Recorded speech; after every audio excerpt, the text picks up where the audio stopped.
I start from the supposition that the world is topsy-turvy, that things are all wrong, that the wrong people are in jail and the wrong people are out of jail, that the wrong people are in power and the wrong people are out of power, that the wealth is distributed in this country and the world in such a way as not simply to require small reform, but to require a drastic reallocation of wealth.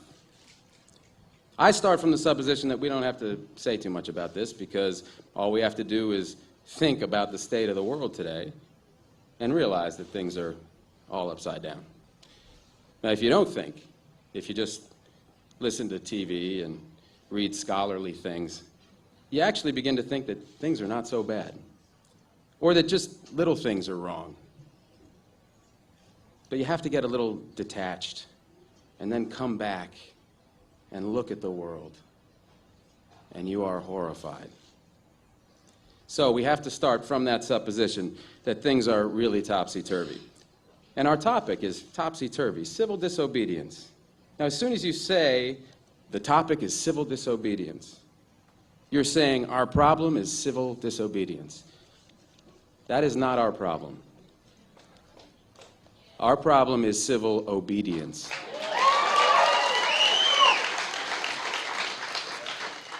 Our problem is the numbers of people all over the world who have obeyed the dictates of the leaders of their government and have gone to war. And millions have been killed because of this obedience. We recognize this for Nazi Germany.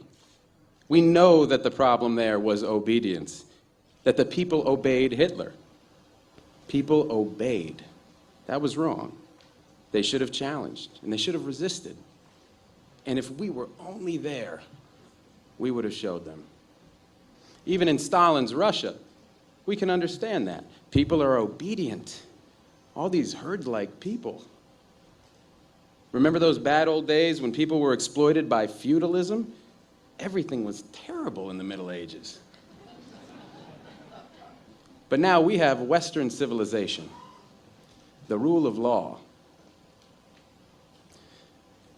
The rule of law has regularized and maximized the injustice that existed before the rule of law. That is what the rule of law has done.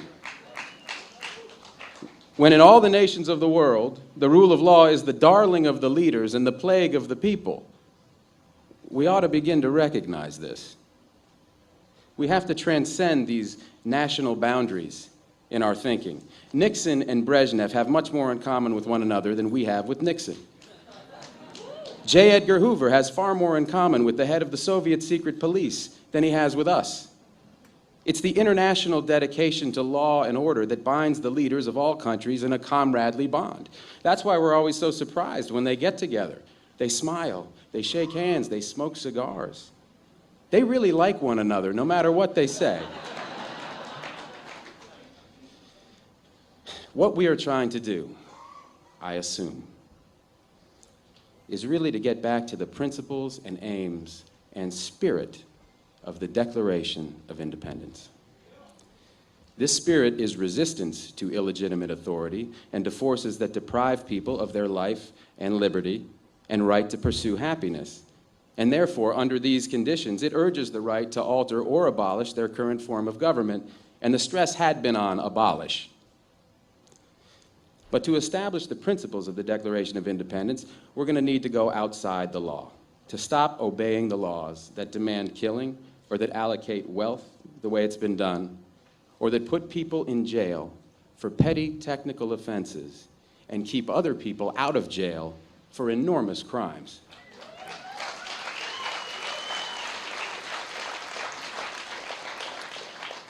My hope is that this kind of spirit will take place not just in this country, but in other countries, because they all need it.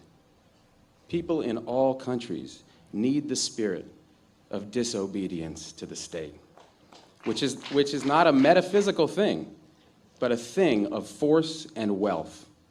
And we need a kind of declaration of interdependence among people in all countries of the world who are striving for the same thing.